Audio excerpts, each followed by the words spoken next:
So, hello everybody. Here we are again for episode 2 of Ultratech House. Today we're going to be talking about the G3000 and how to replace the rapid change kit on it. Last episode we talked about the rapid change kit on the Premier and on the power foggers and such. This is a little bit more complicated, but not much. It's on the same theme. So we'll go through this today, and Rachel standing by with any questions you might have, and I'll go ahead and switch cameras and we'll get started.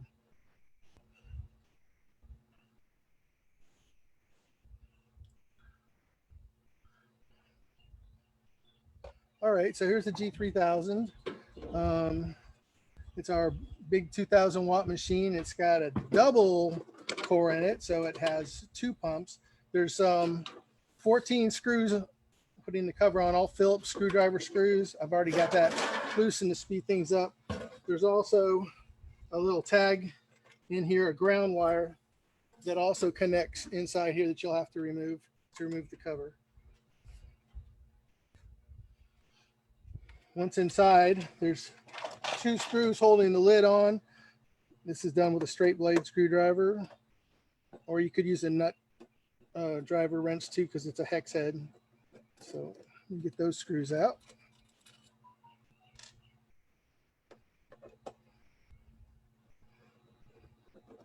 This is one of our newer G3000s, and it uses what we call a thermal disc for runaway protection. I'll take the lid off. There's also insulation under the lid and a second insulation pad over the plate itself. And here is the thermal protection that we use on these machines. It lays right in here on the top. We'll show that again when we're putting it down. Just in case you might have an older machine, they have a different thing called a thermal disc that attached right here. They both had the same job. That was to prevent runaway over temperatures. So the machine has 2 ways of sensing. It has the thermal couples, which is here. There's actually 2 of them on a G3000, one above and one below. So we'll show that a little clearer in a second. So I've got the 1/2 inch socket. We can remove these 5 bolts. I'm sorry, 5 nuts off of this.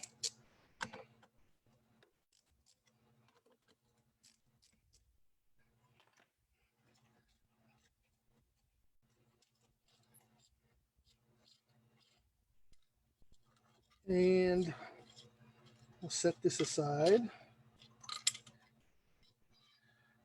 And then the first aluminum top plate, here's where the thermal couple is attached here with this Phillips screwdriver right here. The pathway here is real important. You don't want this, so it's getting in here and touching the hot metal. And as you can see here, there's a little bundle of 2 of them. One's for the above and one's for the below. We'll just take this out and set that aside gently. And then we have an aluminum plate in here between the copper and the main aluminum plates. Copper and aluminum are dissimilar metals and they cause a type of corrosion. So we put this in here so we don't burn up the expensive big chunks of aluminum, and these little plates of aluminum that go in between, they are replaceable. When you get a kit, they come with new plates of this type.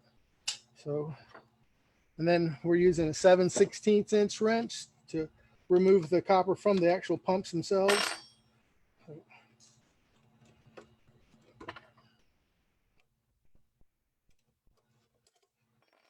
Righty tighty, lefty loosey as usual.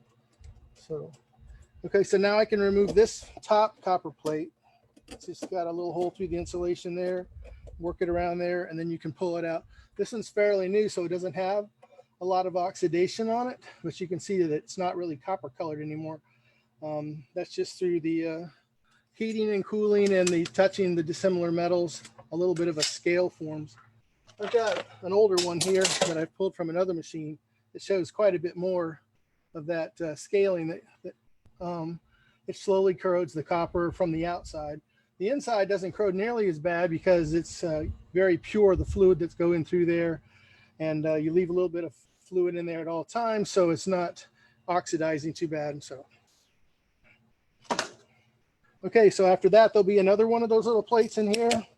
We'll have to pop out. I'm going to remove this piece of insulation in the back. It's going to be in the way in the future, and that'll just help me out getting some of these parts out. So I'll remove this aluminum plate as well. And now the next plate in here is where the heating rods are. So they'll need to come out too, because there's another set of copper below on these machines. So the two heating rods feed through this part here, and that's what heats and cools your machine. So we're going to flip that over here onto the fluid compartment and get it out of the way. And then another plate and another set of copper underneath here. I've already loosened this one from this side, so we'll remove that as well. Got a stubborn one. All right. And then one more aluminum plate on the bottom down there. Being stubborn, so I'm going to help it with a flat blade screwdriver. Get it to pop up a little bit so I get easily. So as I said in the last video we did, you wanted these surfaces to be very clean. By the way, the other thermocouple is underneath this on the bottom side pointing up. I'm going to leave it where it's at. They're a little bit fragile, so we don't want to mess with them if we don't have to.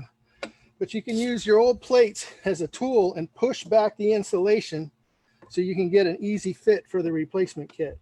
We'll just push that back and get it nice and clean. I've got a vacuum cleaner here too. I'm going to run real quickly to get any of the dust and any sediments or anything in there to settle, be out of the way for our new kit. So if you do have any problems with this insulation, we sell complete rebuild insulation kits. They come as a full kit, all the different pieces of insulation cut perfectly to size with the holes and everything in it. So that part number is CXB4241.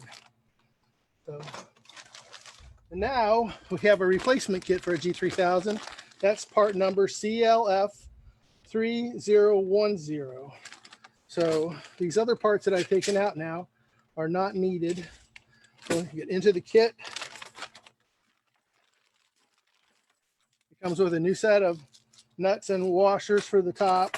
It comes with the 4 different aluminum plates and 2 copper tubes. They're not exactly the same.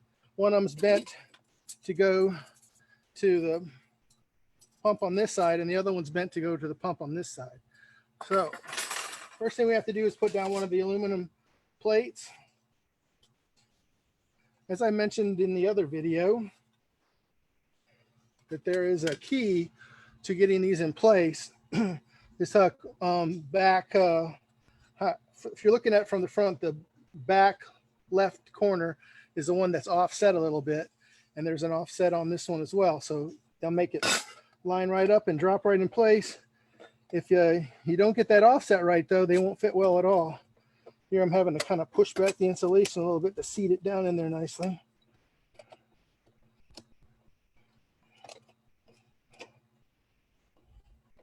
There's no reason to replace the insulation unless it's like really like full of fluid, if you had a leaky tube or something like that. So, but okay, so this let's see, this tube is for that. I need this one for wait a second, that's the lower one. That's got to fit around the copper plate. So let me take that one out first. Sorry, a little fidgeting around here to get them to fit in here right. So okay, I see my problem now. I put the wrong plate in first. You have to put the small plate in first. So.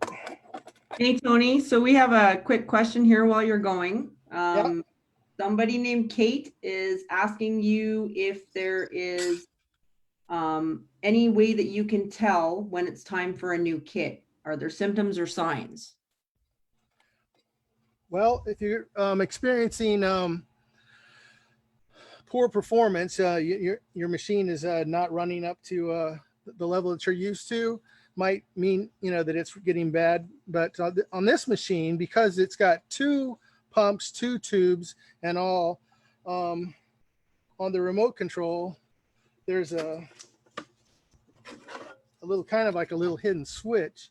I'm not sure if we'll get to that today because we don't have a heated up machine.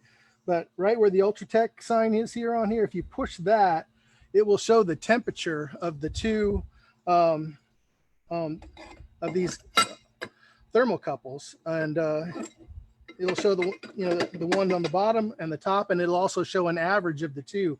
If those are way out of whack, most likely one of your tubes is pretty clogged up. So that could be a sign that you would want to make a replacement as well. We're going to talk about our Easy Clean solution here in a few minutes too, which you can use to try to prevent that as well. Okay, I'm sorry, I put the wrong piece in here first. So that's why I was confused when I was trying to put it in place, because you can see these tubes have a little bit of an indentation in it, and that's to wrap around that little part there. So spread it out just a little bit to get it to feed down in there. You got to get the nose down into the center too, where it pokes out the front, and then you can feed the copper around the other parts. You can see this is a little bit more involved than the other one, with the other part being down low inside the machine. But there we go, it's starting to go in now. And copper sticking out the front. You can bend that slightly to get it to poke. You just want it basically almost flush with the front of the front panel of the machine here. So now this full size one goes in here. I'll look for my key and drop it in place. Once again, trying to keep the insulation and stuff out of the way. So then we can flip over our heater tubes and drop them back in place.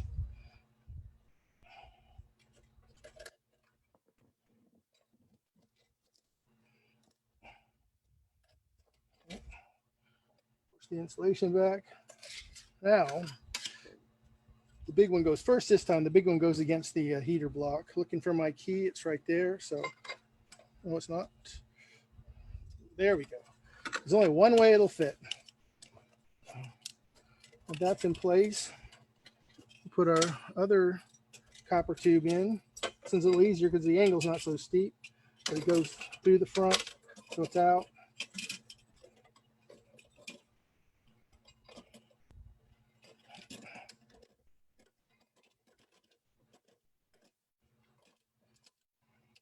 That's in place. Our last piece of aluminum goes in place. And then our thermocouple piece goes in place. We want to be sure we get these wires tucked back into the insulation here along the front, so there's no overlapping with that. Now I had to pull this one piece of insulation out so I could get 2 things a little easier. Now we have to get tucked back in as well on here.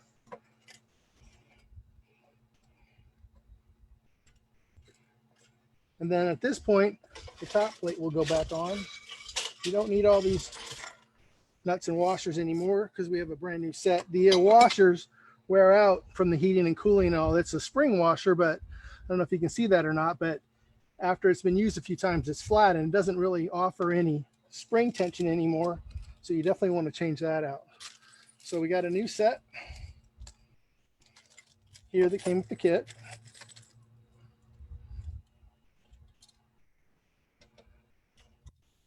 Washers all around.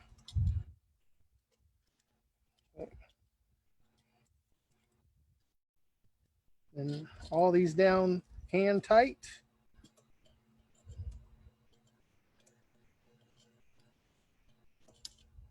There's always one.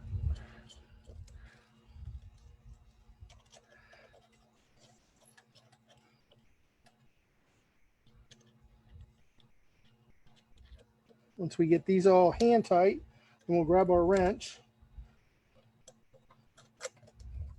give it a visual inspection, make sure that everything's seated properly, copper's going in place. The wires are out of the way. Not going to be coming in contact with the heating elements or anything. So, okay, once again, our 1/2-inch wrench. Now you want to start with the middle one and tighten it till it's just snug. And then using a crisscross pattern, kind of like you would with a car wheel, tighten your other one. So you don't want to go in a circle. You want to go across after you get this one snug. So I'm just getting that snug. Now this one.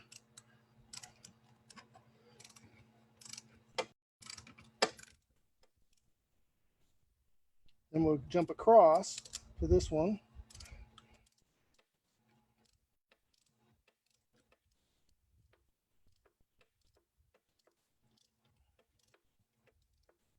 Just snug. This one too.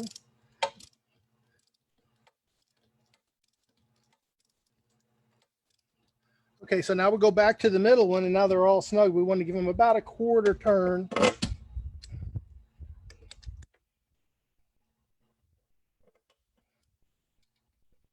Might help to have a little bit longer, a little extension. We're using a deep well socket, but a little extension might make that even better. So,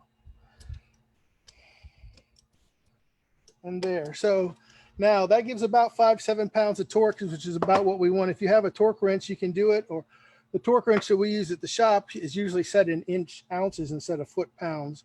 But I mean, you're probably not going to have one of those in the field. So the method I just described, it's also, we have a PowerPoint demonstration on our website.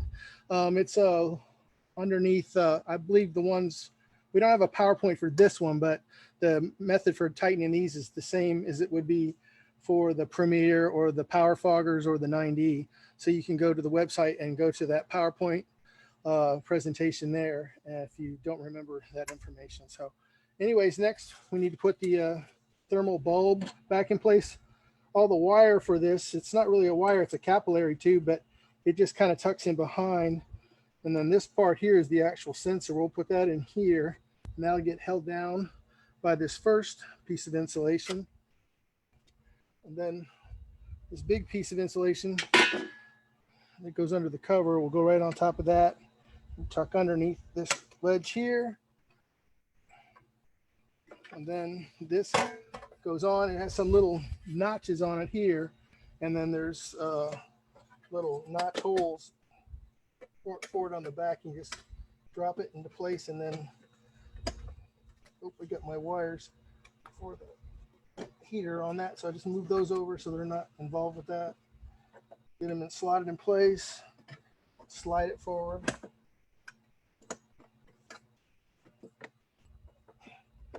Okay. And then those 2 screws would go back in here to hold this down. And then the pumps reconnect. You got a little bit of flexibility here to get them to line up nice and straight with the pump. Get that down in there and hand tighten first. And then the, I've misplaced my wrench. It's got to be here somewhere.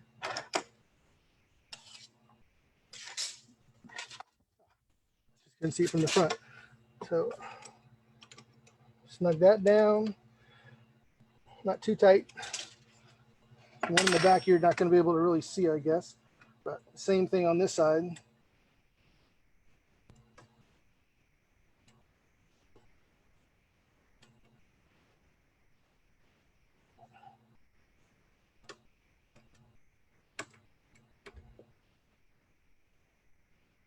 There it goes.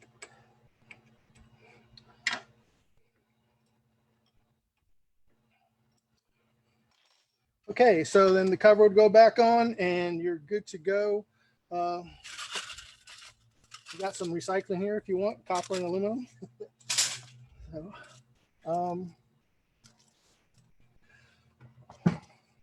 as far as the rebuilding goes, that's pretty much it. If you're trying to extend the life of your machine, a couple things you can do. You can go in there every once in a while, from heating and cooling over and over again, these little bolts that we replaced on the top of this, the 5 bolts, they can come kind of loose and your machine might run a little bit wet.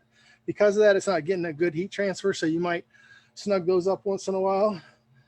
Other than that, we also sell the Easy Clean fluid. We recommend using this maybe every 8 to 12 hours of runtime. And you would put this in the place of your fluid and running your machine hot, just like you would running smoke through it for 5 or 6 minutes. And then follow that with a couple of minutes of whichever regular fluid you're using afterwards. And that could greatly extend the life of your copper tubing on the inside. So anyways, that pretty much shows how to do that, to put the cover on and those screws, and you'll be ready to go. So I'm gonna switch back to the other camera.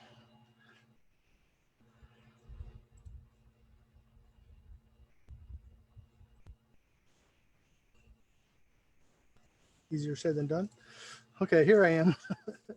So anyways, one last thing I didn't mention is afterwards, you might need to take a straight blade screwdriver and straighten out the ends of those tubes where they're coming through there. They may be touching the sides or something. Just a little tweak with the screwdriver will straighten those up, and you won't have a problem with it soaking your insulation or anything. So anyways, Rachel, is there any questions or anything for our demonstration today? Nope, you answered pretty much all of the questions. I just had a quick question. You had said you could use any fluid. Can you use any fluid? Well, are you trying to trick me? We can't use haze fluid. We can't use the fluid for the snow machines or the bubble machine. But any of our fog fluids, smoke fluids, you could use. So the Easy Clean also, you would not use that with a radiance or a snow machine or a bubble machine. That's only for fog machines, smoke machines. All right. I mean, you know, sometimes I forget things.